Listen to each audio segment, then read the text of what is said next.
Welcome back to SFDC Entertainment. I'm your host, Josh Musoke. We're here covering Okatgon 56 at the Media Day. We're joined by James Dixon here, who's looking to fight Max, how do I say this? Handanagic, I think. Yep. No disrespect meant whatsoever. I'm not a fighter. I don't want any smoke. But with this fight, this is your return, I believe. Yes, yeah. So what's that mindset like, kind of coming off of a break? Yeah, I mean, it's you know what, it's almost a bit of elation, a bit of it's a positive thing. I was meant to fight last year about 5 or so times. For no fault of my own, I was healthy, but just shows kept falling through or opponents kept pulling out, and literally I couldn't get a fight in last year. Knock on wood for this one. Yeah, exactly. We're pretty close. Trust me. Yeah. But yeah. So yeah, I'm absolutely over the moon that I can finally get back in the cage, get back fighting, and yeah, I think when everything's said and done, when I get back in there, it would have been about 18 months since I fought, so it would have been a while. Yeah. So with that, what do you kind of take into account with your training camp process? Because you're not going into it with a bit of rust, I'm sure. So how do you alter your training camp, like the way that you structure it compared to if you were active? So for me, I'm not a big believer in ring rust. I think if you look at some of the fighters throughout history, their greatest performances, like Dominic Cruz versus Taiko Mizugaki comes to mind. Normally you find their best performances after a period of time off. And I hope to think that'll be the exact same on display for myself. With 18 months, I haven't not been training. You know what I mean? I've been training consistently for the 18 months, so I do truly believe I've leveled up. So nerves will always be there, regardless whether I fought just yesterday or whether I fought 18 months ago. The nerves will always be there. And because I coach, you know, I've still been experiencing fights, just on the other end of things, you know, just as a cornerman, as a coach. So I'm not thrown off by the experience. You know, all throughout last year, I've been cornering at big shows. So I'm not a big believer in ring rust. I don't think it's going to become too much of a factor. Yeah. Of course, not to kind of outline your game plan or anything, but what are your kind of keys to victory? And how much of that is internal with you getting back into rhythm, and how much of that is to do with the actual opponent?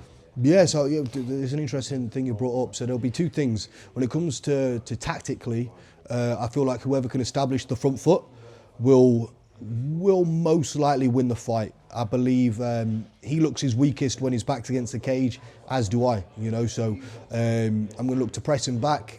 I mean, my game plan is very much the same with most fights in terms of my offence when it comes to striking. You know, I'm going to look to counter low kick, cross counter, push him back and utilise my boxing. If I need to, take him down off the cage.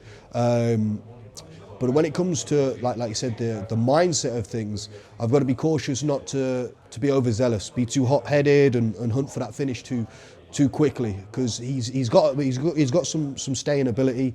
He's tough, he's gritty, he's got a bit of cardio. So if I try and, you know, put my foot down on the gas too early, you know, I'll run the risk of, you know, get a little bit tired, and then maybe that's where he can come in his own. So I've got to be professional in there. I've got to be meticulous with my approach. But yeah, I'm going to look to push him back to the cage and see where the fight goes. Yeah, you kind of mentioned just then about kind of being cautious whilst being aggressive. You are coming in with a top 5 finish rate, well, top 5 really first, because 100%. Mm-hmm. How much do you kind of let that naturally play out and get that, and how much does anything creep in terms of trying to keep that 100% rate, or? No, so I mean, I always look at a fight as, you know, I suppose it's a little bit cliche, but kill or be killed. You know, when I come down to visualising, I'm looking at, you know, I'm either going to finish or he's going to finish me, and I'm happy with that. You know, if he takes me out, so be it. Obviously, I'm going to hope to take him out first, though. So I suppose, yeah, the mindset is a big key player with this. But also physicality. I know that I've got stopping power with my punches. So that being said, if I look to land a clean shot, which thankfully in my previous fights I have done, you know, I'm going to be putting them away. Yeah, and you've mentioned another big part of your life outside of you fighting is your coaching, and I'm obviously going to give a good amount of time to that within this as well.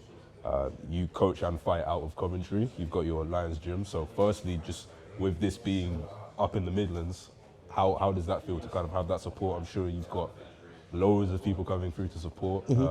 How is that, just fighting so close to your stomping ground? Yeah, I mean, and it's not even an embellishment. It's honestly almost a dream come true.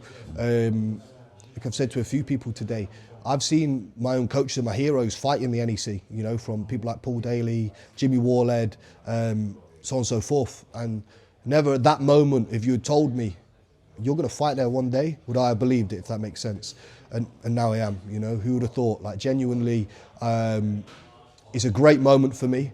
And the inspiration my coaches and my heroes, you know, gave to me, you know, when I watched them fight here, I would love to pass that on to some of my students and some of my supporters as well, you know. So, like you said, coaching's a big part of my life, and, you know, Coventry, my community, is a big part of my life.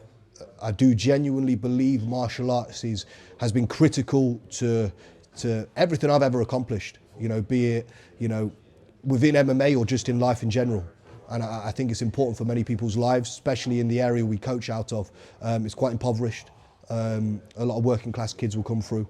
And if just my performance on such a show like Okatgon will inspire them to take up training or to train a little bit more seriously, you know, that's it means a lot to me. Yeah. And fighting like pro sports is very instinctual on the night. So you put in all the preparation, but on fight night, what your body's ready for, that is what you're going to do.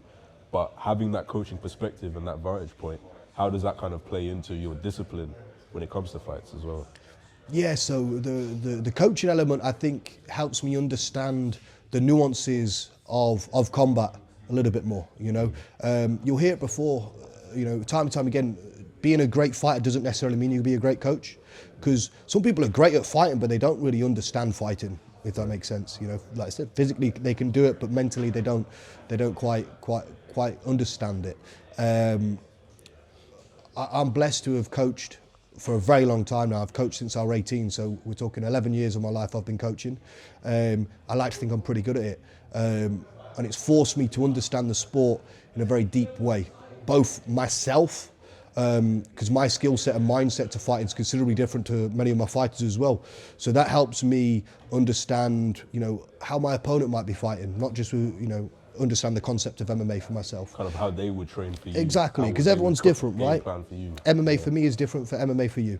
Right. So I have to understand that as a coach, and I definitely believe that pays off for me as a fighter.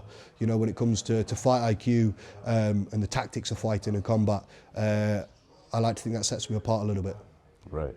And one of your coaching successes is recently with your wife Melissa, and not to understate that at all, let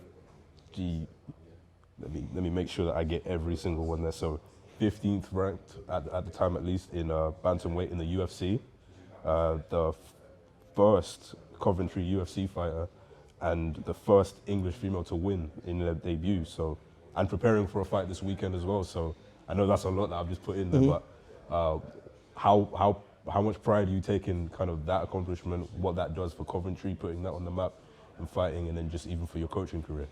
Yeah, so I mean, unfortunately, me and Melissa, we've separated now, so we are no longer together. But you know, still, it's been a big factor in my life. You know, being able to take her to the UFC and for her to represent my gym and obviously our city on such a stage, you know, means a lot to me. And I'm sure she'll continue to do herself and, you know, myself proud with her continued success within the UFC. Right.